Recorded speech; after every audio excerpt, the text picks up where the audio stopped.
მოგესალმებით. დღეს წარმოგიდგენთ მონაცემებს, რომელიც შეეხება დარღვევებთან დაკავშირებით შესულ საჩივრებს საარჩევნო კომისიაში.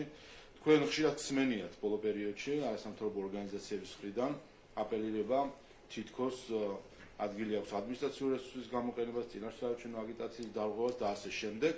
განსაკუთრებით მას შემდეგ, რაც ეუთოდრის დასმაში ამ მხრივ იყო საკმაოდ პოზიტიური შეფასებები, გახშირდა არასამთავრობო ორგანიზაციების მხრიდან მცდელობა, რომ შექმნან საინფორმაციო ხმაური იმისთვის, რომ შეიქმნას აღქმა თითქოს საქმე გვაქვს ამ ტიპის მნიშვნელოვან დარღვევებთან.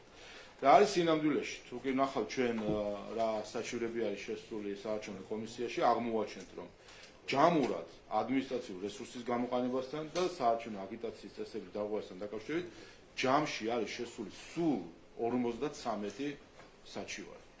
აქვე შეგახსენებთ, რომ ეს არასამთავრობო ორგანიზაციები და პარტიები ასევე არესტრებიან უწყებაჩვერის კომისიას და არ მიმართავენ უწყებაჩვერის კომისიას, რომელსაც შეუძლია ასევე ასეთი საკითხების გარკვევა. 53 საჩივარი არის შესული არასამთავრობო ორგანიზაციებისგან, ხაზგაუსვევ, აქ არ არის საჩივრები პარტიების მხრიდან, ჩვენ რა შევაქან სხვა პარტიებს, იმისთვის უბრალოდ რომ შევხედოთ თავად ეგრეთ წოდებულ ადგილობრივ დამკვირვებლებს რა პოზიცია აქვს. თუმცა თუ კი პარტიებსაც მივათვლით ამ საერთო რაოდენობას, ჯამში 90-ს არ ცდება.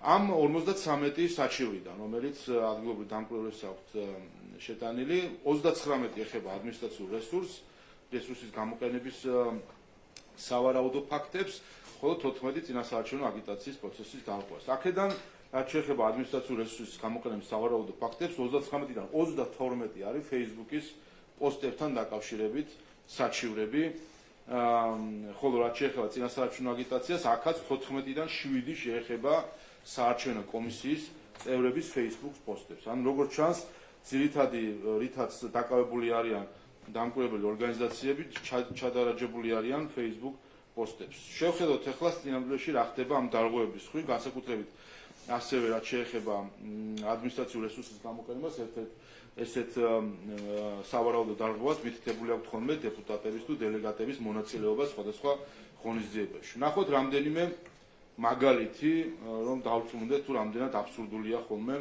მათი მიდგომა და სინამდვილეში ერთადერთი ამის ემსახურებას, რომ რაიმენაირად სტატისტიკა შექმნა. პირველი, ეს გახლავთ ეს Facebook პოსტები, რომელიც როგორც ვთქვი 53-დან 32 საჩივარი შეეხება Facebook პოსტებს, სადაც მათი მტკიცებით არის საარჩევნო აგიტაცია. სინამდვილეში ჩვენ გადავხედეთ რასთან გვაქვს საქმე. ძირითადად ეს არის მათ შორის ერთ-ერთი მაგალითი, სადაც ერთ-ერთი მუნიციპალიტეტის თანამშრომელი აზიარებს კონცერტის შესახებ ანონსს, რომელიც მართალია ქართული ოცნების მხარდამჭერის არის, მაგრამ არის კონცერტთან დაკავშირებული და მნიშვნელოვანი არის დრო 5 საათი და 54 წუთი, ანუ სამუშაო დროის შეზღუდვით აპელირებენ არასამთავრობო ორგანიზაციები და 6 წუთია დარჩენილი სამუშაო დროის დასრულებამდე და ეს 6 წუთი მათთვის როგორც ჩანს ძალიან რელევანტური საკითხი არის და ეს ყოფილა გადამწყვეტი ადმინისტრაციული რესურსის მხრივ. ასევე მეორე მაგალითი, სადაც რომელიც მოყოლია 5 საათსა და 58 წუთი არის მაგალითად ეს პოსტი დადებული. აქვე უნდა ითქვას, რომ ასეთი საჩივრები ეხება მათ შორის მაგალითად წალენჯიხის მუნიციპალიტეტს, სადაც ამ შემთხვევაში ვიცით, რომ ნაციონალური მოძრაობის მერი არის და შესაბამისად გაზიარებული იყო იქ როგორც ჩანს მათ შორის არის საჩივარი მის წინააღმდეგ. თუმცა იმის თქმა გვინდა, რომ 53 საჩივრიდან 32 ეხება ასეთ წვრილმანებს სინამდვილეში, ანუ არ არის რაიმე აგიტაცია იმ მხრივ, რომ მოწოდებები და ასე შემდეგ, არის კონცერტი და კონცერტის ანონსი არის ძირითადად რაც ნახეთ ამ საჩივრებთან დაკავშირებით. შემდეგი ტიპის დარღვევა ეხება მონაწილეობას სხვადასხვა ღონისძიებაში და მაგალითისთვის რომ მივყვეთ რა ტიპის რას თვლიან არასამთავრობო ორგანიზაციები ასეთ დარღვევებად. მაგალითი გახლავთ ახალგაზრდა იურისტთა ასოციაციის საჩივარი, რომელიც ეხება ამ შემთხვევაში ასპინძის რაიონში ჩატარებულ ღონისძიებას, სადაც ჩატარდა ღონისძიება სოფელ რუსთავში, რომელიც ეხებოდა შოთაობა 224, რომელსაც ესწრებოდა და ამ შემთხვევაში საერთაშორისო გამჭვირვალობის საჩივარი პარლამენტის წევრობის კანდიდატი ანტონ ობოლაშვილი. ესწრებოდა არანაირ აგიტაციაზე არ მიუთითებენ, არანაირ მოწოდებებზე ესწრებოდა მათი მტკიცებით პარლამენტის წევრობის კანდიდატი ანტონ ობოლაშვილი, რომელსაც ის ნამდვილად ესწრებოდა. ყველას შევახსენებ, ბატონი ანტონ ობოლაშვილი გახლავთ მოქმედი მაჟორიტარი დეპუტატი. ის არათუ ამ ღონისძიებას ესწრებოდა წელს, იგივე ღონისძიებას ესწრებოდა შარშანწინად და უფრო მეტიც შეგიძლიათ შეხვიდეთ მის Facebook ველზე, ნახავთ რომ ბევრ ღონისძიებას ესწრება თავის სამაჟორიტარო ოლქში, ეს გახლავთ მათ შორის მაჟორიტარების ამოცანა და ფუნქცია, რომ გქონდეთ კონტაქტი თავის სამაჟორიტარო ოლქში მოქალაქეებთან, ასე რომ ზუსტად ეს არის ამოცანა მაჟორიტარებს, რომ დაესწრონ ასეთ ღონისძიებებს. რაც მთავარია, საერთაშორისო გამჭვირვალობა ვერც კი ამტკიცებს იმას, რომ რაიმე აგიტაციას ჰქონდა იქ ადგილი, ანუ რაიმე პარტიულ აგიტაციას ესწრებოდა მაჟორიტარი დეპუტატი ღონისძიებას მის სამაჟორიტარო ოლქში. რაც რა თქმა უნდა აბსურდული არის ეს საჩივარი. მეორე ხულოს მუნიციპალიტეტში ღორჯომის თემში სხვადასხვა ღონისძიებები ჩატარდა, მათ შორის იყო გახსნა სპორტული დარბაზის, რომელსაც ესწრებოდა მათი მტკიცებით ბატონი აზურ ბოლქვაძე, მათი მტკიცებით კანდიდატი, რომელიც გახლავთ მაჟორიტარი დეპუტატი ხულოს რაიონიდან და შესაბამისად არათუ ამას, არამედ სხვა ღონისძიებასაც ესწრება. ეს 29 სექტემბრის ღონისძიება არის, სადაც სპორტული დარბაზი გაიხსნა და მართლაც მნიშვნელოვანი ინფრასტრუქტურული პროექტი განხორციელდა. რატომღაც გამოშატო ბატონი ანზორი 21 ოქტომბერს მაგალითად როცა სტიქია და ძლიერი თოვლი იყო ხულოს რაიონში, იქაც ესწრებოდა და აკვირდებოდა მონაწილეობდა მათ შორის სტიქიის შემდეგ გამოწვეული ზიანის აღმოფხვის პროცესებში. ეს არის მაჟორიტარის ვალდებულება, რომ თავის სამაჟორიტარო ოლქში ჩართული იყოს როგორც სხვადასხვა ღონისძიებებში მონაწილეობით, ისე როდესაც გარკვეული პრობლემები არის. და როგორც ჩანს, საერთაშორისო გამჭვირვალობა ან ვერ ერკვევა რას ნიშნავს მაჟორიტარი დეპუტატი, ან უბრალოდ კიდევ ერთხელ ამითი არის სურვილი, რომ უბრალოდ შექმნა სტატისტიკა სხვადასხვა დარღვევების. მესამე გორის დღეობა 2024-ში, რომელსაც ესწრებოდა გაგიკვირდებათ და გენო პეტრიაშვილი, ოლიმპიური ჩემპიონი, რომელიც 2 თვის წინ გახდა ოლიმპიური ჩემპიონი, გორელი ადამიანი, რომელიც თურმე მათთვის პრობლემა არის, რომ ესწრება. კიდევ ერთხელ არ მიუთითებენ არსად, რომ რაიმე აგიტაცია ჩატარდა ამ დღეობაზე და თურმე მათთვის ეს ითვლება აგიტაციად ის, რომ გენო პეტრიაშვილი ჩვენი საამაყო ოლიმპიელი თავის თანაქალაქეებთან ერთად იყო. და ასე საინტერესო არის მითითება, რომ ჩანსო, რომ გამოყენებული არის მართველი პარტიის სიმბოლიკა. ჩვენ დიდი ხანი ვეძებთ, სად იყო ეს სიმბოლიკა, გვაინტერესებდა იქ მაისურებიეთ, თან რაღაცები დარიგი და ასე შემდეგ და მივაკვლიეთ ფოტოს მართლაც, სად სიმბოლიკა ყოფილა თურმე გამოკვირდა, რასაც გულისხმობენ, ხედავთ აქ მარჯვენა მხარეს გადაღებულია ხალხი და უკან ფონზე ჩანს ბილბორდი, რომელიც ქალაქში ჩვეულებრივად არის გამოფენილი და ფონში არის ფოტოში მოხვედრილი ბილბორდი, აი უკან მარჯვნივ ალბათ თულია რომ შეარჩეთ, ჩვენს გაგვიჭირდა თავდაპირველად რომ მოგვეძებნა და ამას უთითებენ როგორც პარტიული სიმბოლიკის გამოყენებას ღონისძიების დროს. ანუ არც თუ კი ფიქრობენ რომ ქალაქი უნდა გადაკეთდეს იმის გამო რომ კმაყოფილი იყოს საერთაშორისო გამჭვირვალობა, ეს არ ვიცი, შეიძლება მათი მოლოდინები ეს არის. კიდევ ერთი საკითხი ეხება ბათუმში, ხელვაჩაურის რაიონში ჩატარებულ ღონისძიებას, რომელსაც ესწრებოდა არჩილ ბერიძე. რომელსაც არც ამ საჩივარს წერია, რომ რაიმე აგიტაცია აქვს ჩატარებული, ესწრებოდა ადამიანი, რომელიც დიახ გახლავთ ჩვენი პარტიული სიის წევრი და დელეგატი ბათუმიდან და განსაკუთრებით საინტერესო არის, როგორ ფიქრობს საერთაშორისო გამჭვირვალობა, მიზანი რა არის, რომ მოხდეს არჩილ ბერიძის პოპულარიზაცია. არ ვიცი ხა საერთაშორისო გამჭვირვალობაში სავარაუდოდ ქართული მუსიკა, სიმღერები შეიძლება ისე არ მოსწონთ მათი მსოფლმხედველობიდან გამომდინარე, მაგრამ არ მგონია აჩიკო ბერიძეს სჭირდებოდეს პოპულარიზაცია ან წარდგენა მთლიან საქართველოში და განსაკუთრებით როცა საუბრობთ აჭარაზე. ამიტომ აი ასეთი აბსურდული საჩივრები არის, რაც შეეხება მონაწილეობას სხვადასხვა ღონისძიებებში, რასაც ადმინისტრაციული რესურსის გამოყენებას ეძახიან. შეგახსენებთ, რომ სულ 8 შემთხვევა არის მათი მხრიდან გასაჩივრებული და ეს შემთხვევები არის ზუსტად, სადაც ვერც კი ამტკიცებენ, რომ მიდის რაიმე აგიტაცია და ადამიანი ოლიმპიური ჩემპიონი თავის ქალაქში თავის ქალაქის დღეობას რომ ესწრება, ეს არის თურმე პრობლემა. ის რომ მაჟორიტარი დეპუტატი მონაწილეობას იღებს სხვადასხვა ღონისძიებებში თავის ამაჟორიტარო ოლქში, ეს გონია თვითონ პრობლემა. ამიტომ ესეც აჩვენებს, რომ სინამდვილეში არანაირი ხელმოსაკიდი დარღვევი მათ არ აქვს, სხვათა შორის თუ შევხედავთ მათ შორის ამ Facebook პოსტებთან დაკავშირებით, რომ როგორც გითხარით, სულ 32 შემთხვევა დაფიქსირებული, ზუსტად აი იმ ტიპის, რაც მე გითხარით, სადაც ან ვიღაცას კონცერტის ანონსი უდევს, ან სხვა მსგავსი არასააგიტაციო საკითხი, მოკლედ ხა დიდი ტექსტები და მოწოდებები დაფიქსირებული არ აქვს და თან ამავდროულად არის სულ 32 შემთხვევა. შეგახსენებთ, რომ ჩვენ გვყავს 45,000 საჯარო მოხელი. 45,000 საჯარო მოხელიდან აი ბოლო თვეების განმავლობაში საარჩევნო კამპანია რაც მიდის 2 თვე, აღმოაჩინეს 32 შემთხვევა, რომელზეც აქვს პრობლემა, რომელიც თავის მხრივ კიდე პრობლემულია რამდენად არის დარღვევა, რაც წარმოადგენს 0.7% საჯარო მოხელეებისა. ამიტომ რა თქმა უნდა, როდესაც საუბრობენ თითქოს ადმინისტრაციული რესურსის ამ მხრივ გამოყენება ხდება და ამას რაიმე გავლენა შეიძლება ჰქონდეს 0.7% საჯარო მოხელეების არის, რომელზეც მათ საჩივარი აქვს დაწერილი. სხვა შორის რიგ შემთხვევებში ჯერ გადაწყვეტილებები არ არის მიღებული, გარკვეულ შემთხვევებში დაკმაყოფილებული არ არის, ასე რომ ეს ჯერ კიდევ დასადგენია რამე დარღვევა იყო თუ არა. და მეორე ტიპის დარღვევა ასევე შეეხებოდა საარჩევნო კომისიის წევრების მხრიდან, ვთქვათ, სოციალურ მედიაში აქტივობას, 7 ასეთი შემთხვევა არის მათი მხრიდან გასაჩივრებული. თუ შევხედავთ, სულ ჯამში არის 53,000 კომისიის წევრი და შესაბამისად ეს 7 შემთხვევა არის 0.2% კომისიის წევრებისა. აი ეს არის ზუსტად ჭიქაში ქარიშხალის ატეხვა, რასაც ცდილობენ დღეს ზოგიერთი ადგილობრივი სადამკვირვებლო ორგანიზაცია, თან ვინ საერთაშორისო გამჭვირვალობა, რომელიც ცნობილი იქნა საარჩევნო მიზნის მქონე სუბიექტად და შეგახსენებთ, ეს დადასტურებული იქნა მათ შორის სასამართლოს მხრიდანაც, რომ მათ აქვს საარჩევნო მიზანი და ვინ ორგანიზაცია, რომელსაც სულ ახლახან 20 ოქტომბერს უცხოური ფულით დააორგანიზეს საარჩევნო ღონისძიება, პარტიული ღონისძიება ქართული ოცნების წინააღმდეგ.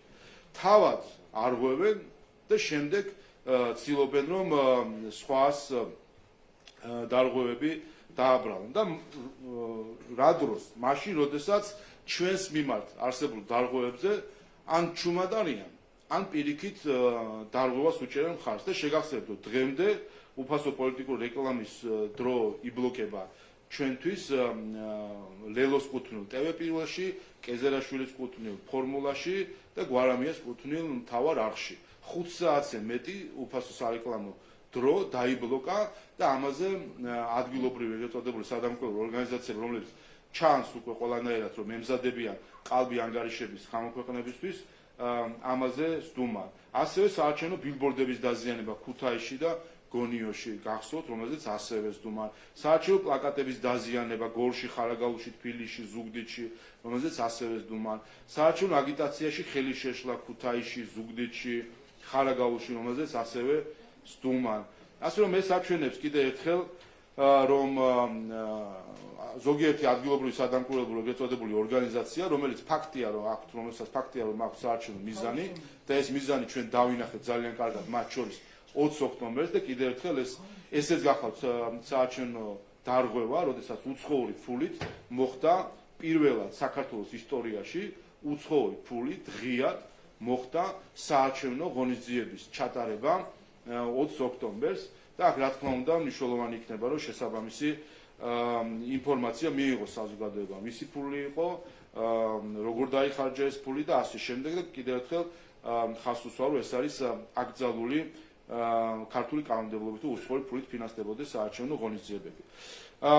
ამავე დროს მინდა მეორე საკითხსაც გავამახვილოთ თქვენი ყურადღება, გუშინ მქონდა მე ამაზე საუბარი. გუშინ ადამიანის უფლებათა ევროპულმა სასამართლომ გამოაქვეყნა გადაწყვეტილება რუსეთის წინააღმდეგ, რომელიც ეხება რუსეთში მოქმედ კანონს უცხოელი აგენტების შესახებ. ეს ის კანონი არის, რომელზეც ჩვენ ვნახეთ დეზინფორმაციის მთელი კამპანია, რომლის სათავეში წიდგნენ პარტიები, არასამთავრობო ორგანიზაციები, უცხოელი პოლიტიკოსები თუ დიპლომატები. ტერმინი რუსული კანონით, ქართული კანონის დაბრენდვა, რომელიც იყო ჩვეულებრივი დეზინფორმაციული სპეცოპერაცია საქართველოს წინააღმდეგ, გუშინ ადამიანის უფლებათა ევროპულმა სასამართლომ ხუხულასავით ჩამოშალა. მთელი ეს კამპანია, რომელშიც ჰქონდათ მილიონობით ფული ჩასხმული ქვეყნის შიგნით თუ გარეთ, იმისთვის რომ ქართველი ხალხი და საქართველოს დისკრედიტაცია მოეხდინათ, ჩამოშალა კვლავ კიდევ ერთხელ ადამიანის უფლებათა ევროპულმა სასამართლომ, როგორც ეს არაერთხელ გაუკეთებია, გახსოვთ რუსთავიორის საქმე, სააკაშვილის საქმე, გვარამიას საქმე, მელიას საქმე, სადაც ზუსტად იგივე აქტორები, ოპოზიცია, არასამთავრობო ორგანიზაციები, უცხოელი აქტორები ქმნიდნენ ყალბ ნარატივებს, თითქოს ქართული მართლმსაჯულების მიერ გამოტანილი განაჩენები იყო პოლიტიკურად მიკერძოებული და არასამართლო და ბოლოს წერტილს უსვამდა ამას სტრასბურგის სასამართლო, როგორც გააკეთა ეს რუსთავიორის საქმეზე, არავინ ბოდიში არ მოიხადა არც ერთმა დიპლომატმა თუ უცხოელმა პოლიტიკოსმა თუ არასამთავრობო ორგანიზაციამ, როგორც გააკეთა ეს მიხეილ სააკაშვილის საქმეზე მის ჯანმრთელობასთან დაკავშირებით, გვახსოვთ ჩვენ ევროკავშირის 27 წევრის დემარში იუსტიციის სამინისტროში ყალბის საფუძვლით სააკაშვილის ჯანმრთელობასთან დაკავშირებით, სულ რამდენიმე კვირაში ადამიანის უფლებათა ევროპულმა სასამართლომ თქვა, რომ ეს დემარში იყო აბსოლუტურად ცრუ დემარში და არანაირი საფუძველი მას არ ჰქონდა. მოიხადა ვინმე ბოდიში, რომელიმე წევრმა ქვეყანამ ან დიპლომატმა იმის გამო, რომ ცრუ დემარშებით იყვნენ წარმოდგენილი იუსტიციის სამინისტროში. იგივე იყო გვარამიას საქმეზე, მელიას საქმეზე. სამწუხაროდ ასე ზიანს აყენებენ ქართულ ხალხს და ქართულ სახელმწიფოს, შემდეგ ბოდიშს არავინ არ იხდის. რაც შეეხება ამ კონკრეტულ შემთხვევას, გუშინდან გადაწყვეტილებაში ადამიანის უფლებათა ევროპულმა სასამართლომ ზუსტად დაასახელა თუ რა არის რუსეთში მოქმედ კანონში შეუსაბამო ადამიანის უფლებათა ევროპულ კონვენციასთან 6 პუნქტი. პირველი ეს არის, რომ ვალდებულება, რომელიც ეკისრება ორგანიზაციებს, რომ ყველა გამოცემა დაბრენდონ, ან ბრენდირება მოხდეს როგორც უცხოელი აგენტის წარმოებული, არაფერი მსგავსი ქართულ კანონმდებლობაში არ არის და საერთოდ არანაირი ტერმინი აგენტთან დაკავშირებით არ არის. მეორე, ასეთი ორგანიზაციები ყველა საარჩევნო პროცესისგან გამორიცხულები არიან, არაფერი მსგავსი ქართულ კანონმდებლობაში არ არის. მესამე, პროფესიული სასწავლო პროგრამების განხორციელების აკრძალვა, არაფერი მსგავსი ქართულ კანონმდებლობაში არ არის. მეოთხე, ახალგაზრდებთან პროგრამების განხორციელების აკრძალვა, არაფერი მსგავსი ქართულ კანონმდებლობაში არ არის და მეექვსე, არაპროპორციული სანქციები, კერძოდ დისკრეციული ჯარიმების, სისხლის სამართლებრივი პასუხისმგებლობა, ორგანიზაციის გაუქმება, არაფერი მსგავსი ქართულ კანონმდებლობაში არ არის. აი ეს არის ზუსტად სტრასბურგის სასამართლოს პასუხი ყველა იმ ოპოზიციის წარმომადგენელს, ყველა NGO-ს მიმართ და ყველა იმ უცხოელი აქტორის მიმართ, რომელიც ეს პერიოდია ცრუ ბრალდებებს აყენებს და ცრუ ნარატივებს ავრცელებს საქართველოსთან დაკავშირებით და ბედავენ იმას, რომ ქართული კანონმდებლობას უწოდონ რუსული კანონი, ამით იმუშავალ ადამიანების ემოციაზე, რაც ჩვეულებრივი მავნე დეზინფორმაციის მეთოდებია. ამიტომ ჩამოიშალა მათი პროპაგანდა რუსულ კანონთან დაკავშირებით, რაც დარჩენიათ ახლა, რომ ბოდიში მოუხადონ ქართულ ხალხს იმისთვის, რომ აკადრეს ასეთი მავნე დეზინფორმაცია. მადლობა, გისმენთ. კითხვები თუ არის? გამარჯობა, ტელეკომპანია რუსთავიორი ქეთის ანთარაია. უშუალოდ ბრიფინგთან დაკავშირებით გითხავთ. თქვენ ამბობთ, რომ 53 საჩივარი არის სულ შესული და ეს ძირითადად ხდება საინფორმაციო ხმაური შექმნის მიზნისთვის და ეს ამის მცდელობა არის. რეალურად რა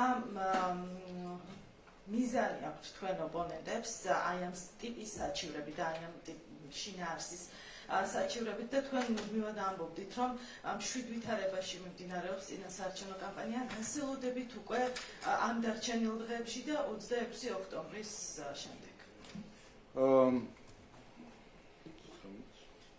რაც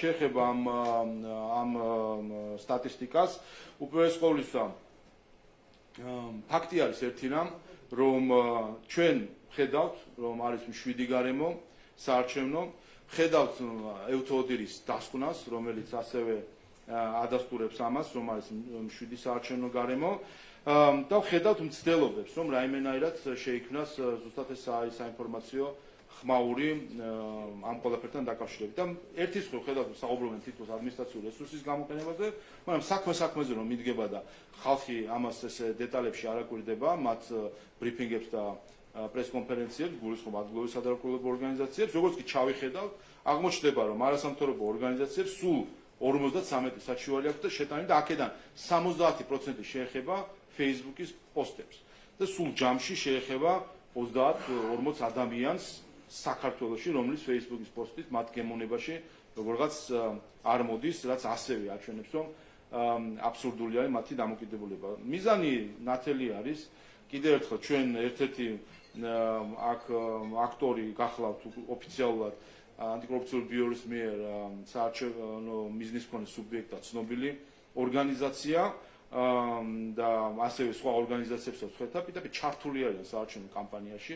ეხლა ვინმეს არ ვიცი, გეპარებათ, რომ 20 ოქტომბერს ეს იყო ქართული ოცნების საწინააღმდეგო ღონისძიება, საარჩევნო ღონისძიება. მე მგონი ამას არავის ეჭვი არ ეპარება. თუ ეს იყო ერთ-ერთი პარტიის საწინააღმდეგო, ეს გახდათ ზუსტადაც რომ საარჩევნო ღონისძიება, რომელიც ამ ეგრეთ წოდებული დამკვირვებლების მხრიდან იყო უცხოური ფულით დაფინანსებული. მიზანი მარტივი არის, ხედავთ რომ არის მზადება 2020 წლის სცენარის გამეორებისკენ, რომ დაიწეროს ყალბი ანგარიშები ადგილობრივი ორგანიზაციების მხრიდან იმისთვის, რომ შეიქმნას ყალბი საბაბი შემდეგ არეულობისთვის საქართველოში. ჩანს ეს ყველაფერში ჩანს ეს უკვე, რომ არის მზადება იმისთვის, რომ მოხდეს არადემოკრატიული გზით ხელისუფლების რაიმენაირად ხელში ჩაგდება და ამაში ჩართული არიან ადგილობრივი სადამკვირვებლო ორგანიზაციები, ყალბი ანგარიშებით ერთის მხრივ, როდესაც ხდება ცრუბრალდებების წამოყენება და მეორეს მხრივ ღიად ხდება ოპოზიციის მხრიდან მომდინარე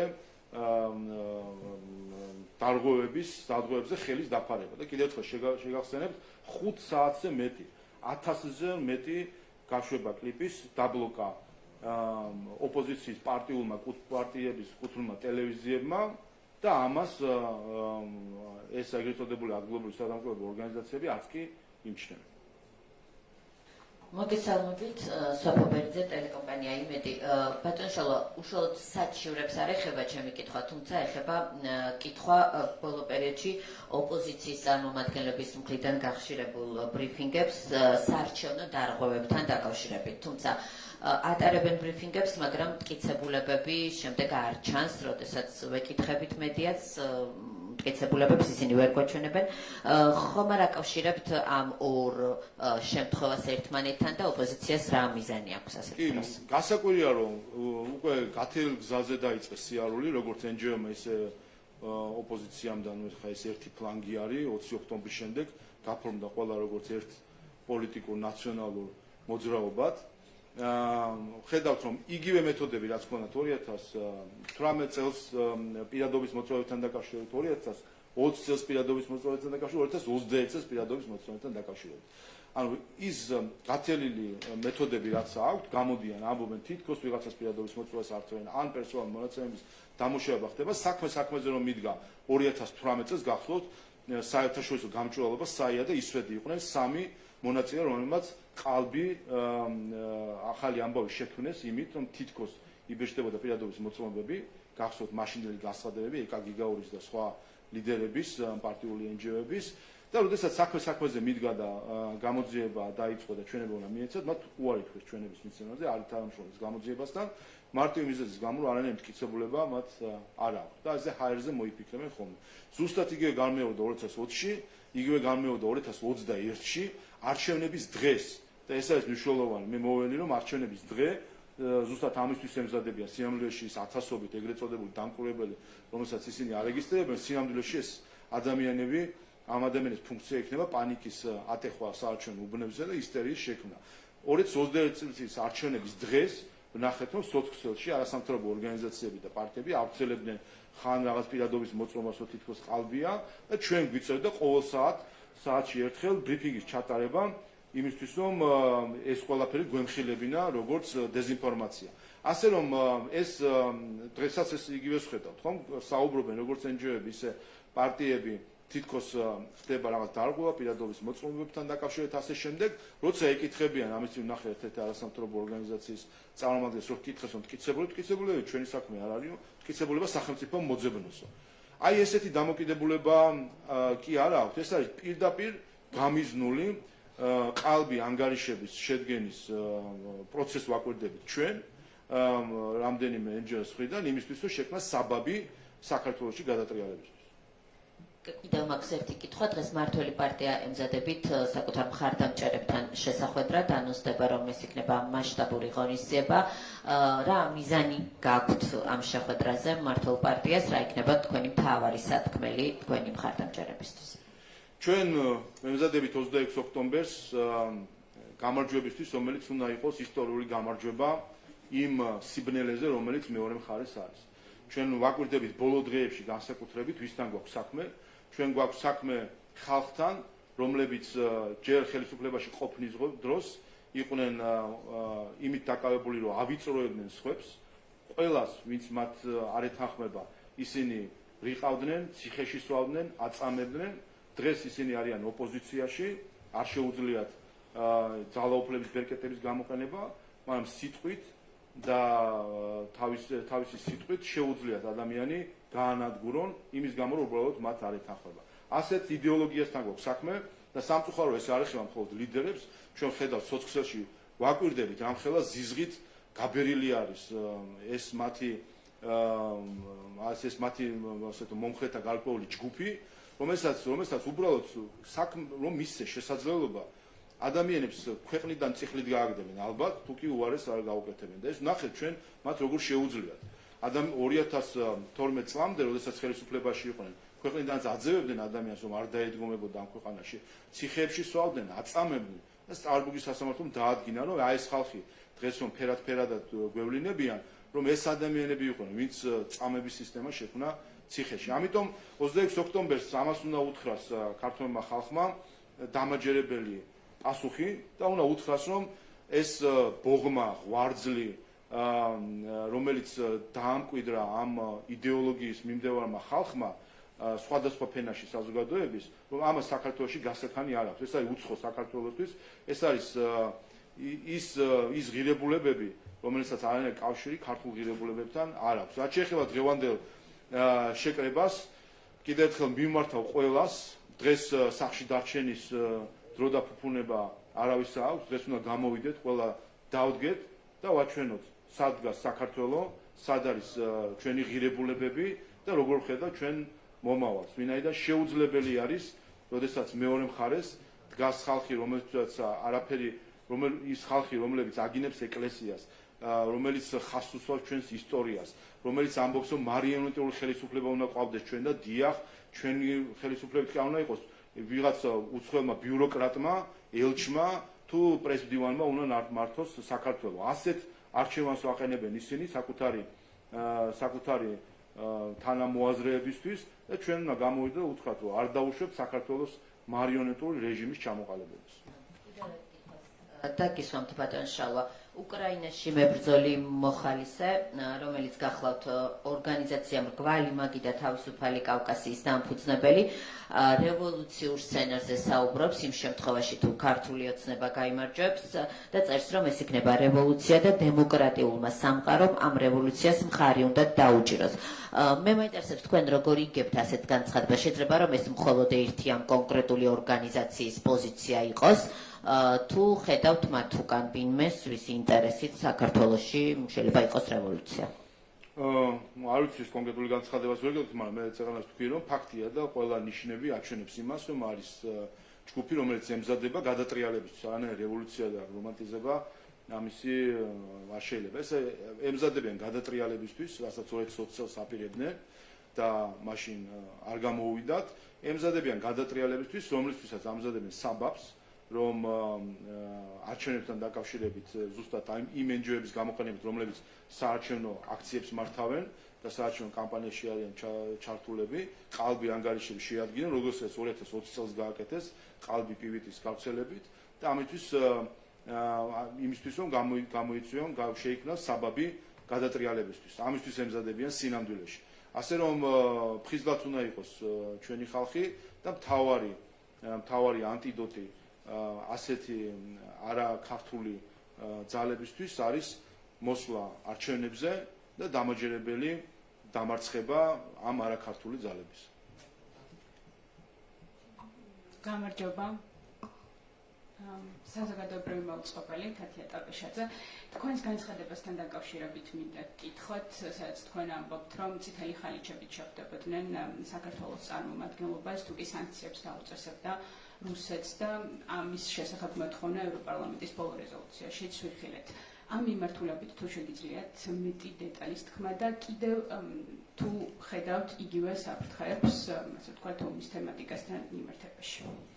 კი, რა თქმა უნდა, დღეს უკვე ბევრ რაღაცას ნაბიჯ-ნაბიჯღიად ვსაუბრობთ, ვინაიდან თავად ევროპარლამენტის რეზოლუციამ მოგცა ამაზე საუბრის შესაძლებლობა და გახდა საჯარო, რა იყო სინამდვილეში მთავარი მიზეზი თუ საბაბი ის რომ საქართველოს ხელისუფლებასთან დაპირისპირებაში შედიოდნენ ზოგიერთი ევროპელი პოლიტიკოსი. ეს იყო მათი საბაბი და მიზეზი, რომ სანქციების დაწესებაზე განაცხადეთ უარი.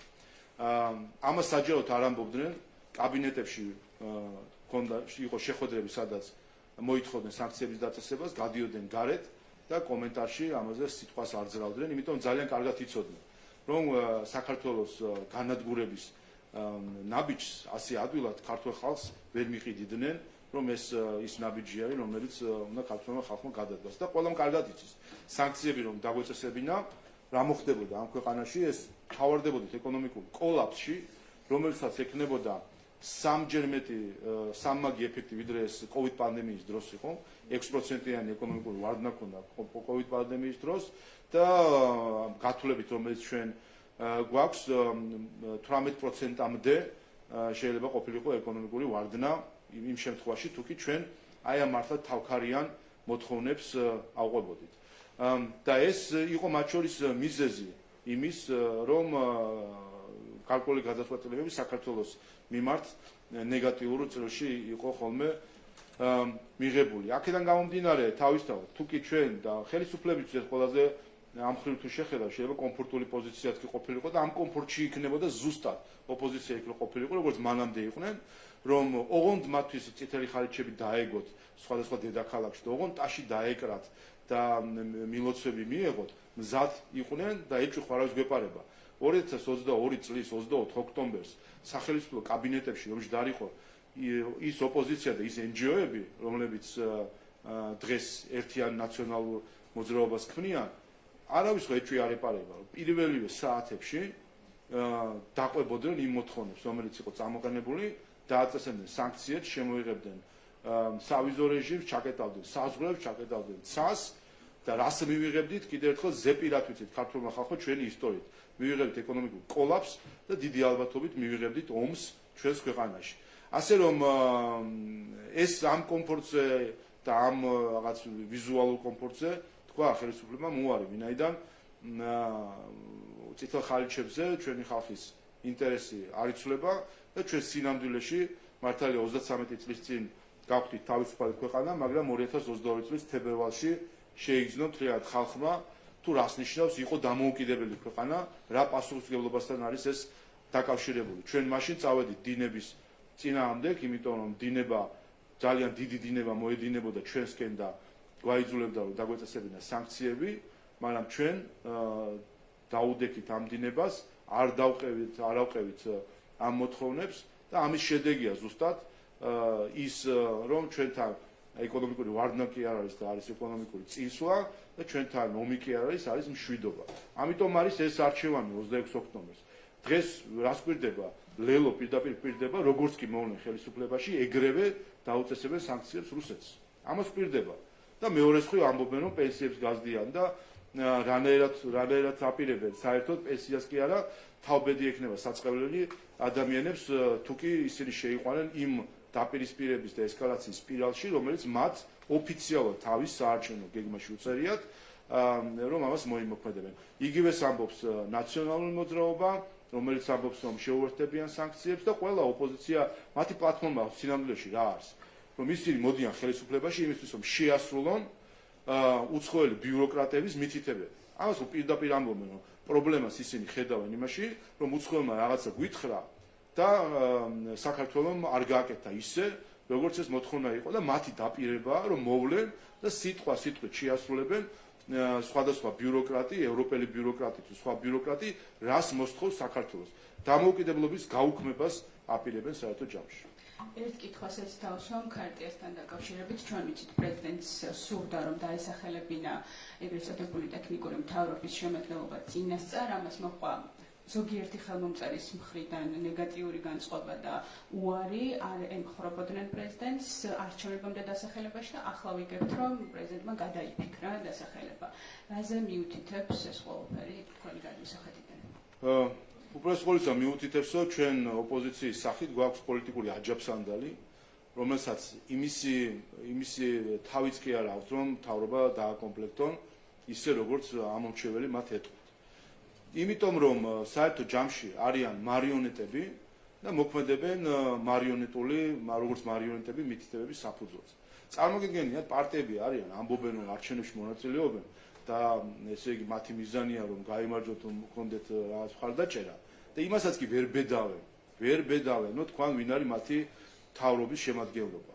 ამასაც კი ვერ ბედავენ, რომ თავისი თქვენ ვინაიდან დამოკიდებული არიან იმაზე, რა ინსტრუქციას მიიღებენ. ეს ინსტრუქცია მიღებული აქვს უკვე დიდი ხანია და სინამდვილეში ეს ეგრეთ წოდებული ტექნიკური მთავრობაც მათთვის დიდი ხანია ცნობილია, უბრალოდ ვერ ბედავენ ამის თქმას ქართველი ხალხისთვის, იმიტომ რომ ამ მომენტში უკვე მათი მომხრეებიც კი მიხვდებიან, მართლაც რა აჯაფსანდალთან აქვს საქმე და როგორ შეიძლება რომ ადამიანებს ჩააბარო ერთი იოტა ძალაუფლებაც კი. ხალხი, რომელიც მოდის არა იმისთვის, რომ ეუბნება თავის ამომრჩეველებს, მოდის არა იმისთვის, რომ მათი ინტერესი გაატაროს, ან მოდის იმისთვის, რომ დაელოდება ინსტრუქციას, რას ეწვიან გარედან, ვინ იყოს პრემიერ-მინისტრი, ვინ იყოს ფინანსთა მინისტრი და ვინ იყოს კულტურის მინისტრი. ასე რომ ასეთ ხალხთან გვაქვს საქმე, რომლებიც პირდებიან ერთნაირად. პირველად ხდება ჩვენს დამოუკიდებლობის ისტორიაში, რომ არჩევანის მეორე მხარეს დგას ხალხი, რომელიც ამბობს, რომელიც დაპირება არის, რომ ჩამოაყალიბებენ მარიონეტულ ხელისუფლებას, რომელიც იმოქმედებს უცხო ქვეყნების დაკვეთით მითითებებით. ჩვეულებრივ თავაზობენ მარიონეტული ხელისუფლების არჩევას. მოგესალმებით, თათია ბაიჭაძე, ტელეკომპანია მთავარი არხი. ბატონო სენატში ქართული ხალხის აქტის კანონპროექტს 10 მხარდაჭერის სენატორი დაემატა. სენატორები ამბობენ, რომ ქართული ოცნების მთავრობამ გადაუხვია ევროპული გზიდან ხელისუფლება ატარებს პრორუსულ პოლიტიკას და ამიტომ ჩვენ მთავრობის წარმომადგენლებს პასუხისმგებლობას დავაკისრებთ ამ ქმედებების გამო და ამის გარდა საქართველოს ხელისუფლების მაღალი თანამდებობის პირები ჩართულნი არიან კორუფციაში. რას უპასუხებთ ამ განცხადებას? პირველი მე ვურჩევდი რომ გაეცნო ადამიანის უფლებათა ევროპული სასამართლოს გადაწყვეტილებას რუსეთში მოქმედ კანონთან დაკავშირებით და დაივიწყონ ტერმინი რუსული კანონის საქართველოსთან მიმართებით. ეს ცრუ ნარატივი საქართველოსთან მიმართებით გუშინდელი გადაწყვეტილების შემდეგ უნდა შეწყდეს. ვინაიდან უკვე სტრასბურგმა ამხილა, ყველა ვინც ეს ტერმინი გამოიგონა, თუ იყენებს ამ ტერმინს, ამხილა იმაში, რომ ისინი ცრუ ნარატივებს ავრცელებენ. ამიტომ ეს ერთი რჩევა მექნებოდა ყველა უცხოელი აქტორის მიმართ, რომ დაივიწყონ ტერმინი რუსული კანონის საქართველოსთან დაკავშირებით და ქართული ხალხის ამხრივ შეურაცხყოფა. მეორე, მე კიდევ ველი და სამწუხაროდ კვლავ ვერ მოვისმინე, რომ სურვილი ან გადაწყვეტილება, რომ გამოიძიოს სენატმა 2020 წელს პარალელურ დათვლის ყალბის შედეგების გავრცელების ფაქტი საქართველოში, თუ რა როლი ქონდა ამერიკის შეერთებული შტატების ბიუჯეტიდან დაფინანსებულ ორგანიზაცია ისრეც ამაში, რამდენად იყო ამაში განზრახვა, რამდენად რა იყო შეცდომა, რა იყო განზრახვა, გამოიძიოს ამერიკის შეერთებული შტატების სახელმწიფო უწყების USAID-ის როლი ამ მთლიან სკანდალში, ვინაიდან ჩვენ ვიცით დოკუმენტურად, რომ USAID იცოდა, რომ ისრედი ავრცელებდა ყალბ მონაცემებს და ამას უმალავდა როგორც ხელისუფლებას, ისევე საზოგადოებას. ამიტომ ეს არის ჩემი მოლოდინი სენატისგან, რომ გამოიძიოს ეს საკითხი და დაადგინოს რა როლი ქონდა ამერიკის შეერთებული შტატების ბიუჯეტიდან დაფინანსებულ ამერიკულ საუწყებო დაწესებულებებს და ასევე არასამთავრობო ორგანიზაციებს. სენატორები ახლა ამბობენ, რომ კორუფციის გამო, იმ პრორუსული პოლიტიკის გამო პასუხი უნდა აყოთ. აი ამაზე რა პასუხი გაქვთ თქვენ? უყურეთ, მაშინ, როდესაც სენატი უარს არიძიებს იმ საკითხს, რომელიც მათი კომპეტენცია არის, უპირველეს ყოვლისა, ეს ეხება მათი, ანუ ამერიკის შეერთებული შტატების ბიუჯეტიდან დაფინანსებულ ორგანიზაცია, ეხება ამერიკის შეერთებული შტატების სახელმწიფო უწყებას, USAID-ს. ამას როცა არიძიებ და პრეტენზიები არის, რომელსაც არანაირი მტკიცებულები არ აქვს, რა თქმა უნდა, ასეთ განცხადებებს დამაჯერებლობა აკლია. პრორუსულ პოლიტიკას არ ადარებს ქართული ოცნება, ანუ გაბრალებენ სენატორები. თქვენ როგორ ფიქრობთ? მე თქვენ გეკითხებით. თქვენ ანუ იცით რაშია საქმე? კიდევ ერთხელ, როცა არიძიებ ერთ რამეს, რაც გეხება და სრულ ნარატივებით მოქმედებს საქართველოს წინააღმდეგ, აქ რა თქმა უნდა დამაჯერებლობა ამას არ აქვს. რა თქმა უნდა, ყოველგვარ საფუძველს არგუმენტს მოკერებული არის ის პოლიტიკური განცხადებები, რომელსაც ვისმენთ ზოგიერთი უცხოელი პოლიტიკოსის მხრიდან, მათ შორის ამერიკის შეერთებული შტატებიდან, საქართველოსთან დაკავშირებით. თუ გაქვთ სანქციების მოლოდინი? კიდევ ერთხელ მე ვერ ავიღე პასუხისმგებლობას სხვათა უსამართლობაზე, ხომ? ამიტომ სხვა რამდენად იქნება უსამართლო, ამაზე ვერანაირ გათვლას, პასუხისმგებლობას თუ მოლოდინებს ვერ ავაწყობ. ჩვენ ვიცით, ჩვენ პასუხისმგებელი ვართ ჩვენ ქცევაზე, ჩვენ პასუხისმგებელი ვართ საქართველოზე, ჩვენ ვიცით რა არის საქართველოს ინტერესებში, ამას არ გადაუხვალთ. სხვები რამდენად სამართლიანად და უსამართლოდ მოიქცევენ, ეს მათი პრობლემა არის და არა ჩვენ. გამარჯობა ტელეკომპანია ფორმულა სალომე ლაბაძე. მე მინდა გითხოთ ოცნების საარჩევნო კლიპის შესახებ, იმ კლიპის შესახებ, რომლის სცენარი იმეორებს სცენარს იმ საარჩევნო კლიპიდან, რომელიც კრემლმა მოამზადა 2018 წლის საპრეზიდენტო არჩევნების წინ. საუბარია კლიპზე, რომელიც ემყარება ცოლ-ქმრის დიალოგის სცენარს. მე მაინტერესებს ამ შემთხვევაში რასთან გვაქვს საქმე, როგორ ახსნით ასეთ გამეორებას სცენარისას. თქვენ შეიძლება ვიფიქროთ, რომ შთაგონებული ხართ კრემლის მუშაობით და ამ შთაგონებით მოქმედებთ, თუ თავად კრემლის პროპაგანდისტები გიგეგმავენ საარჩევნო კამპანიას და უკვე პირდაპირ საარჩევნო კლიპებსაც ისინი გიმზადებენ. ხო, თქვენ თუ ფიქრობთ, რომ ცოლ-ქმრობა ეს რუსული მოვლენა არის, მაშინ შეგვიძლია ვთქვათ, რომ ოჯახი და ცოლ-ქმრობა ეს არის რუსული მოვლენა. სასაცილოა უბრალოდ, ხო, აბსოლუტურად სასაცილო არის.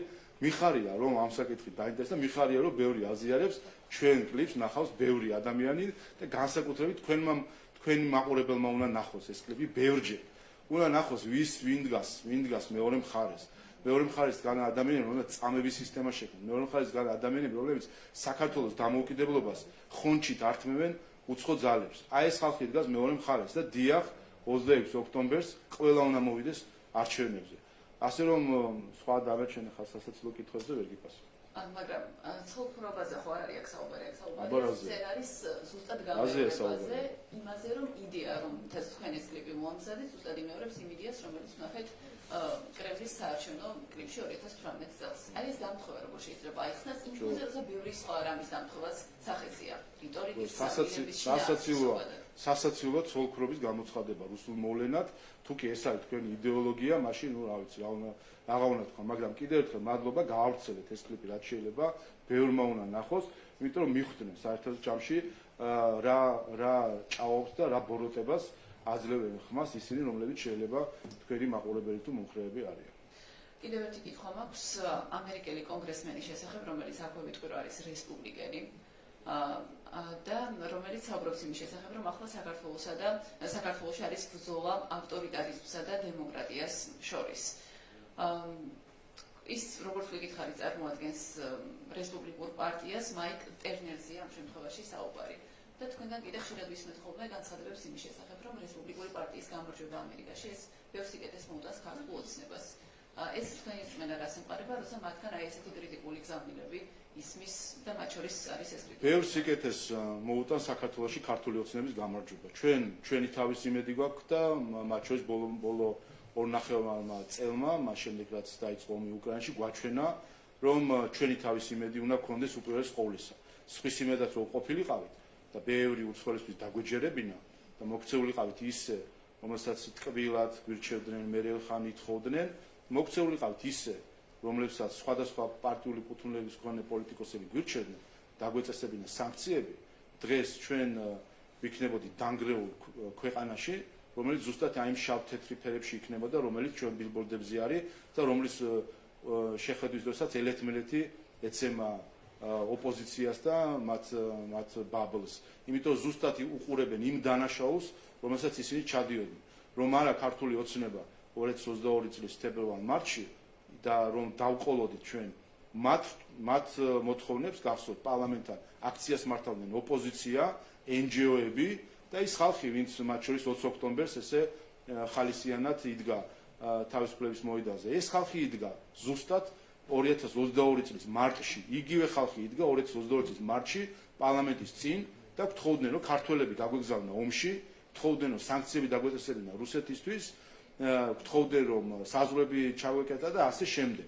სინამდვილეში გთხოვდნენ იმას, მოითხოვდნენ იმას, რომ საქართველოს დაგვენგრია.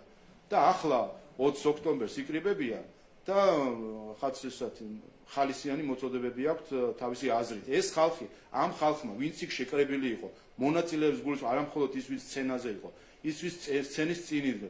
იმ ხალხმა ჩაიხედა საკუთარ სინდისში და გულში 2022 წლის მარტში. აი იმ ხალხიდან, ვინც ახლა 20 ოქტომბერს იქ იყო, იმ ხალხიდან, ვინც 2022 წლის მარტში იდგა პარლამენტის წინ და ითხოვდა, რომ ჩვენ ხელისუფლებას გაეგზავნა სამხედროები, მებრძოლები, არც ერთ ქვეყანას არ გაუკეთებია ეს, და ამით ჩართული იყო ომში პირდაპირ, რომ ხელისუფლებას დაეწესებინა სანქციები და ამით დაენგრია საქართველოს ეკონომიკა, აი ეს ჩვეულებრივი მოქალაქეები, რომლებიც იქ იდგნენ მარტში და 20 ოქტომბერს, ჩაიხედო საკუთარ სინდისში და საკუთარ სინდის უპასუხონ, მათ აწუხებთ თუ არა საკუთარ ქვეყნის წინაშე სირცხვილის გრძნობა, რომ ისინი 2022 წლის მარტში ამ ქვეყანას იმის გამო, რომ ერთი-ორი დროშა ეფრიალებინათ და რაღაც ემოციებს აყოლილიყვნენ, ამის გამო საქართველოს აგდებდნენ უბედურებაში. საქართველოს ხელისუფლებას მათთვისო დაეჯერებინა ამ მოქალაქეებისთვის. არ გულისხმობ ლიდერებს ხო, ამ მოქალაქეებისთვის, ვინც 20 ოქტომბერს შეკრებილი ის მოქალაქეები, რომლებიც 22 მარტში იდგნენ პარლამენტის წინ. აი მათთვისო დაგვეჯერებინა. ამ ქვეყანას ხო დავანგრევდით. და ამის გამო არ ცხრენიათ ამ მოქალაქეებს, რომლებიც ითხოვდნენ კიდევ ერთხელ მებრძოლების გაგზავნას და ამით ომში ჩართვას, საკუთარი ქვეყნის ომში ჩართვას უბიძგებდნენ და სანქციების დაწერა. რატო? იმიტომ რომ ვიღაც უცხო ქვეყნის პრეზიდენტმა პოსტი დაწერა და ვიღაცა ჩაერთო პირდაპირ და ამაზე ჰქონდათ ესე იგი ემოციური რაღაცა აღდგენება დამართებული. ბატონო, ჩემს კითხვას რომ დავუხსნდეთ, მე მკითხეთ კონკრეტული კონგრესმენის კრიტიკულ გზავნილზე, რომ საქართველოში ახლა ბრძოლა ავტორიტარიზმსა და დემოკრატიას შორის. ავტორიტარიზმის მხარეს რომ ქართულ ოცნებას ხედავენ, ისიც არაერთ გზის დადასტურდა და მათ შორის თუნდაც აი ჰელსინკის კომისიის განცხადებაში იყო ამის პირდაპირი აღნიშვნა, თავი რომ დავალებოთ ბორელის განცხადებას ან ბუნდესტაგის შესაბამის რეზოლუციას, ხო? ფაქტია, რომ ასე ხედავენ საერთაშორისო პარტნიორები თქვენს პოლიტიკას, რომ თქვენ ხართ ავტორიტარიზმის მხარეს ამ ქვეყანაში და ებრძვით დემოკრატიას. და მათ შორის ამას ასე ხედავენ რესპუბლიკური პარტიის წარმომადგენლები შეერთებულ შტატებში, რომელზეც თქვენ ხშირად ისმენთ, რომ ამყარებთ განსაკუთრებულ იბერს. აი ამ სენატოს თუ ასწრები, ამ სიტყვების თქვის დროს გვერდში ეჯდა გიორგი კანდელაკი. მე მგონი აქ უკვე ჩანს სად არის ღირებულებითი შკალა საერთოდ ჩანში, თუ არ ვწდები ეს იმ ღონისძიებაზე იყო, სადაც გიორგი კანდელაკი იყო, რამდენადაც თვალი მოუკარი, არ ვიცი, ის გადასუსტება უნდა, თუმცა კიდევ ერთხელ ეს არის აბსოლუტურად არ შეესაბამება სიმართლეს. აქედან გამომდინარე, ეს არის იმ ცრუ ნარატივების ნაწილი, რომელიც საქართველოს წინააღმდეგ ვრცელდება გარკვეული მიზეზების გამო და რომელიც ყოველ ჯერზე დახვდება, რომ ტყუილი არის. როგორც რუსული კანონი აღმოჩნდა ტყუილი, არის აი იგივე სენატორები იქნებიან თუ სხვები, რომლებიც რუსულ კანონს ტერმინს იყენებენ, რომელიც პირდაპირ ამბობენ, რომ ეს არის ანალოგია რუსულს, რომ ეს არის გადმოწერი რუსულიდან. აი წაიკითხონ, ხო, ინგლისურად არის ეს გადაწყვეტილებას გამოცემული. გაეცნო ამ გადაწყვეტილებას და ამის შემდეგ მაინც შეწყვიტონ ის ცრუ ნარატივები, რომელიც საქართველოს წინააღმდეგ ვრცელდება. გამარჯობა, ბატონ შალვა, ბიძინა ივანიშვილთან დაკავშირებით მინდა რომ დაგისვათ კითხვა, გამოქვეყნდა გუშინ კიდევ ერთი ჩანაწერი, სადაც რომელიც ადასტურებს იმას, რომ ბიძინა ივანიშვილი იტყუებოდა, როდესაც ამბობს, რომ რუსეთთან არაფერი აღარ აკავშირებს 2012 წლის შემდეგ. ჩანაწერის მიხედვით დგინდება, რომ ივანიშვილს რუსეთში აქვს საკუთარი ოფისი და სწორედ ამ ოფისის დახმარებით აგვარებს მთელ რიგ საკითხებს, მათ შორის როგორც ფინანსური თვალსაზრისით, ისე პოლიტიკური თვალსაზრისით. გაეცანით თუ არა ამ ჩანაწერს თქვენ და რატომ გვატყუებს ბიძინა ივანიშვილი, რომ რუსეთთან კავშირი აქვს გაწყვეტილი, როცა ოფისიც კი აქვს საიდუმლო ოფისი რუსეთში. მოგეთ ტელევიზიურად კარგად გაქვს ცხოვრება. აწყობილი, გამავრცელებელიც თქვენ ხართ, ბრალდებელიც თქვენ ხართ, მოსამართლეც თქვენ ხართ, დაადგინეთ ტყუარი მართალი და ახლა გიდათ ჩემი კომენტარი. YouTube არხი აკეთებს ბატონო შალვა ამ ჩანაწერს, ეს პირველი შემთხვევა არ არის, როდესაც ეს კონკრეტული YouTube არხი აქვეყნებს მსგავს ჩანაწერს და ჩვენ ბუნებრივია ამბებს ვეძებთ ინტერნეტში. არანაირ, შესაბამისად მე არანაირ ასეთ რაღაც ჩანაწერებზე კომენტარის გაკეთებას არ ვაპირებ. ბატონო შალვა, აქ საქმე ეხება ბიძინა ივანიშვილს და მის კავშირებს რუსეთთან. ივანიშვილი საუბრობს და რუსეთში, საკუთარ ოფისში, მის წარმომადგენელს ეუბნება, რომ რაღაც საკითხები უნდა მოაგვაროს. არის თუ არა ეს დადასტურება, რომ ამ ადამიანს არ გაუწყვეტია რუსეთთან კავშირები, ხო ეს ჩანაწერი არსებობს, რა ვიცი, არანაირ კომენტარს ასეთი ტიპის რაღაც გავრცელებულ მასალებზე არ გავაკეთებ, რაც შეეხება ბიძინა ივანიშვილს, აი ხო ხედავთ, აი რამდენს უვლით დღეს ხო არა 2011 წლიდან მოყოლებული. მაშინ მახსოვს მოქალაქე ვიყავი ჩვეულებრივი და მახსოვს ზურა ჯაფარიძე სანამ გირჩი გახდებოდა და ჯერ სხვა ის იყო ზურა ჯაფარიძე რო NGO-ში ნიკობდა ვითომ და მე რო ვიხდით რომ ეს იყო ნაციონალ მოძრაობის NGO. აი იმ მომენტიდან გაიხსენეთ როგორ ულიან ბიძინა ივანიშვილს რომ რაიმე რაღაცა იქნებ მოუძებნა და გავიდა უკვე 13 წელი და ვერაფერი ხელმოსაკედი ამ ადამიანთან ვერ ნახეთ. ერთადერთი რაც ნახეთ რომ TV პირველის მე პატრონე ბაბუკა ხაზარაძეს 1 მილიონი რუბლებში ქონია გაკეთებული რუსეთში. ასე რომ რუსეთი მოიკითხეთ თქვენთან ნაციონალურ მოძრაობაში რუსეთის მოქალაქეები რომლებიც არიან იქ დამფინანსებლები მათ შორის ნაციონალურ მოძრაობის და მოიკითხეთ თქვენთან ვისაც მილიონები პირველი ნაშოვნი მაქვს რუსეთშიო რომ ესე ამაყად ამბობს მამუკა ხაზარაძე. ბატონო შალვა, მე გეკითხებით ბიძინა ივანიშვილს ეს ჩანაწერი ადასტურებს რომ მას რუსეთთან კავშირი არ გაუწყვეტია. თქვენ რა შეგიძლიათ გითხრათ ამასთან დაკავშირებით? პირველი ჩანაწერი არ არის, ერთი მაგალითიც არ გავხდოთ, ანუ ეს კიდევ ერთი მაგალითი არის. ბოლო დროსაც იყო რომ ბინებს ყიდულობს რუსეთში და ასე შემდეგ. მრავალი მაგალითი ადასტურებს რომ ბიძინა ივანიშვილს რუსეთთან კავშირი არ გაუწყვეტია, ბატონო შალვა. არანაირ გავს რაღაც მასალებს კომენტარის გაკეთებას არ ვაპირებ, რაც შეეხება რახან ბოლო ის ახსენეთ ვინაიდან ის გახდა სტატია თუ უბრალოდ არასამთავრობო ორგანიზაციების კოლევა საუბრობთ უძრავ ქონებაზე, რაც აღმოჩნდა იყო ტყუილი, ჩვეულებრივი ტყუილი იყო. ასე რომ აი ეს არის კიდევ ერთხელ 13 წელია ბიძინა ივანიშვილს გარშემო ულის ყველა რომ რაღაცა იქნებ, რაიმე მოძებნონ და 13 წელია ვერაფერი ვერ მოძებნა, ვერავინ ხელშესახები ვერ მოძებნა.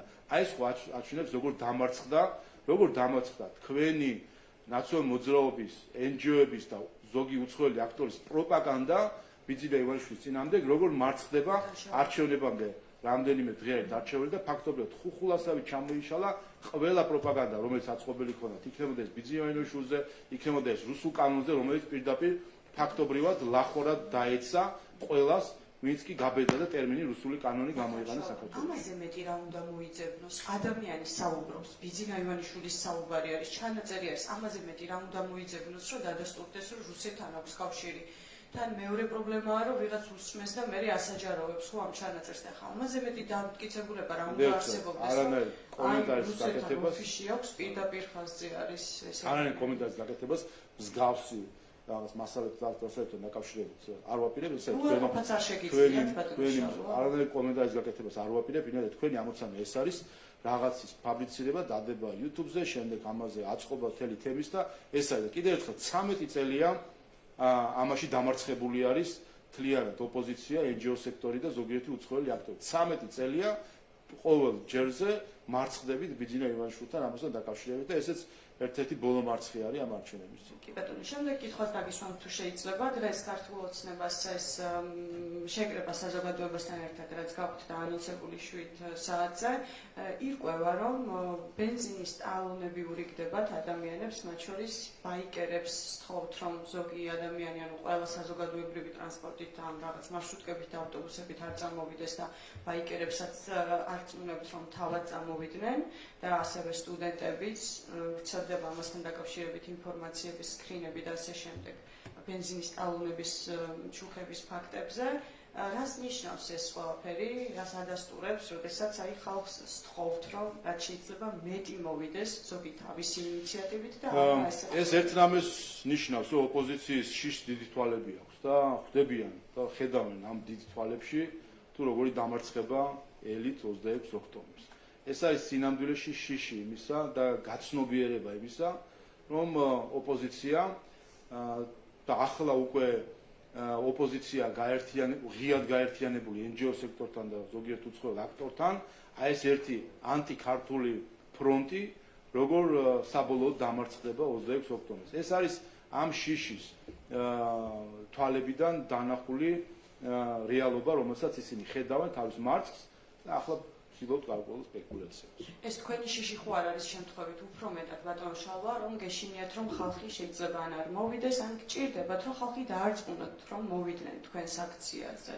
შიში იმ ხალხს აქვს აქციას რო ჩაატარებენ, 4 პარტია რო დააორგანიზებს, მთელი NGO სექტორი ჩართული იქნება და უცხოური ფულით იქნება ეს ყველაფერი ორგანიზებული და მე რა ქვია იმ გვერდს ვიზიონერია ხო იმის იმედად რო არიან რომ იქნებ ცოტა ბეტი მონიშნონ ქუჩები რომ ბევრი გამოჩნდეს. აი შიში ვის აქვს სინამდვილეში და დიახ ეს შიშია, იმიტომ 26 ოქტომბერს ანტიქართული რაც არის ამ ყველაფერს ეთქმება დამაჯერებელი უარი ქართველი ხალხის მხრიდან და დღეს ამ ხალხის ხმას გაიგონებს დღეად საქართველო. ეს ის ხალხია, ვინც 17 მაისს გამოვიდა ოჯახური ღირებულებების სადარაჯოზე და 17 მაისის ხალხი არის, ვინც დღეს შეიკრიბება და გასცემს მათ პასუხს, ვინც კიდევ ერთხელ აგინებს ეკლესიას, ხალხს უსვამს ჩვენს ისტორიას, სთეს საქართველოში ბოღმას, ღვარს და მტრობას.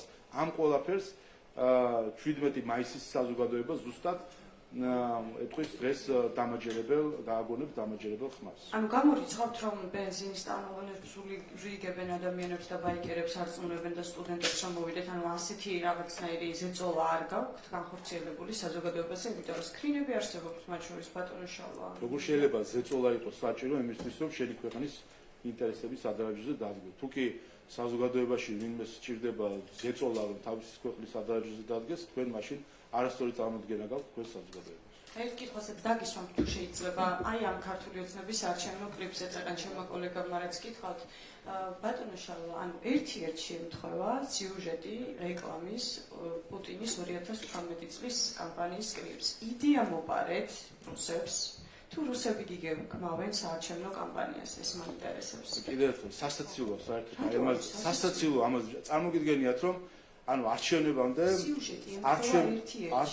არჩევნებამდე ხო რო ცოლქმარი არის ხო ცოლქმარი არის რუსული მოვლენა ანუ ამის თემა სულად გაიგეთ ჩემი ნაცვლად როგორ ხა ამაზე საუბრობთ ნახე რეკლამის სიუჟეტზე გეკითხებით აბსოლუტურად იგივე არის რაც პუტინის და იდეა მოპარეთ მოგეწონათ უბრალოდ და აირეთ რუსული იდეა თუ ისინი იწერიან გაავრცელეთ ეს კლიპი ნახოს ბევრმა რა სადისტებთან მქონდა საქმე 2012 წლის რეჟიმის დროს რომლის წევრები დღეს შედან ციხეში მიხეილ სააკაშვილის სახით რა სადისტური სისტემა შექმნა მიხეილ სააკაშვილმა და ამაზე დაფიქრდნენ ვინ არიან ის ხალხი ვინ არის ის ევროპელები რომლებიც აი ამ სადისტის ციხიდან გაშვებას ითხოვენ აი ეს ყველა ამ ყველაფერზე დაფიქრდნენ და ასე მიიღონ გადაწყვეტილება გაავრცელეთ რაც შეიძლება ბევრგან თქვენი არხების მეშვეობით იდეა ვის მოვიდა ანუ ნახეთ რუსეთიდან გადმოიღეთ ეს იდეა მოპარეთ მათ თუ მათთან შეთანხმებით ანუ მათ გითხრეს რომ აი ესეთი კლიპი უნდა გაგიკეთებინათ ქართულში შეგიძლიათ თქვენს დამფუძნებლებს კითხოთ ძიძის იდეა საიდან მოიპარა ჯერ ეს გაარკვიეთ კლიპში რომ ბავშვებთან ძიძად დარჩეთ ჯერ ის იდეა და მოკითხეთ თქვენს ტელევიზიის მეპატრონეებს საიდან აქვთ მოპარული ან არ მოპარული კიდევ ერთხელ აქ ხო თავარი არის ის რომ ის რეჟიმი რომელიც აქ 2012 წლამდე იყო არავის არ უნდა დაავიწყდეს და ძალიან უნდათ სწორედ ეს არის მთელი მის გაყრობა ოპოზიციაში მათ უნდათ იმ ახალგაზრდებს რომელსაც ეს თავის თვალით არ უნახავს ეს დაუმალონ ამიტომ უნდათ ბანერების ჩამოხსნა და გადაღება რომ დაუმალონ სიგანძეში ომი რას ნიშნავს ამიტომ უნდათ ამიტომ არ უშვებთ იმ კლიპებს რომლებიც თქვენმა ტელევიზიამ შეგახსენებთ რომ დაუბლოკა ქართულ ოცნებას და არ უშვებთ და 5 საათია იქ თქვენ სამი ტელევიზია აქ ხართ 5 საათზე მეტი მოგყვარეთ უფასო სარეკლამო დრო რატომ იცით იმიტომ არ გიდათ ის რეალობა ნახოთ იმ ახალგაზრდებმა ნახოთ ვისთან აქვს საქმე ვინ არის ნიკა გვარამია არის ჟურნალისტი თუ არის პროკურორი რომელიც ტელევიზიებს ხურავდა ეს უთხარით აბა იმ ახალგაზრდებს ვინ არის ნიკა მელია არის პარტიული რაღაც ლიდერი თუ საახსოვრო ბიუროს ხელმძღვანელი რომელიც ბანკებს ხურავდა ვინ არის ყველა თითოეული ვინ არის ის ლიდერი ვინ არის მამუკა ხაზარაძე არის ადამიანი რომელიც არ ვიცი წალენჯიხაში გასაბერ ბასეინს დგავს თუ ადამიანი რომელიც ბიზნესებს ღამე ართმევდა ადამიანებს ნაციონალურ მოძრაობასთან შეთანხმებით გადაფორმებით იყო დაკავებული აი ეს უთხარით იმ ახალგაზრდებს ეხლა ყვითელ მწვანე სტაფილოსფერ ფერებით რომ ატყუებ თქვენს მაყურებლებს, ეს უნდა აჩვენოთ და ეს კლიპიც უნდა აჩვენოთ, რომ დაინახონ, რომ აი ამ ცხოვრების შიგნით სინამდვილეში მგლები არიან, რომლებსაც წამების, ბიზნესის რეკეტის და ადამიანის ღირსების ნიველირების სისტემა ქონდათ აქ შექმნილი და ეს კარგად ჩანს. Facebook-ს რომ შეხედოთ სოციალურ მედიაში, ეს ხალხი დღეს იქ აქვს ძალაუფლება, ხო, რაც ცდილობენ ამის გამოვლენას. აი ზუსტად ის მეთოდები, რაც მაშინ იყო ციხეში დამკვიდრებული, საჯარო სამსახურში დამკვიდრებული, ბიზნესში დამკვიდრებული, მაშინ ქონდა ძალაუფლება, ძალა და შეეძლოთ ადამიანის დასჯა, ახლა ვერჯიან ფიზიკურად და არიან მორალურ ტერორზე გადასული და რაც მათ იკადრეს საერთოდ ეს ბოლო დღეების განმავლობაში სპორტსმენების წინააღმდეგ, რასაც კადრულობენ როგორც საჯარო პირები, გულისხმობ პოლიტიკოსებს, ისე მათი აყოლილი მომხრეები. ადამიანი უბრალოდ ზიზღის ბოღმის ბუშტებად აქციეს თავისი მომხრეები, რომ როგორც კი ვიღაცაზე მიუთითებენ, ფას ეტყვიან და უნდა მიესიონ იმ ადამიანს და გაანადგურონ ადამიანი მორალურად. აი ეს არის, ეს უნდა აღახოთ ამ კლიპიდან და სხვა კლიპებით და დიახ, კარგია. ის კლიპები ხო არ გაუშვით, ამ კლიპს რომ უშვებთ პოპულარიზაციას უკეთებთ, დიდი მადლობა ამისთვის, რომ ბევრმა ნახოს, ვისთან აქვს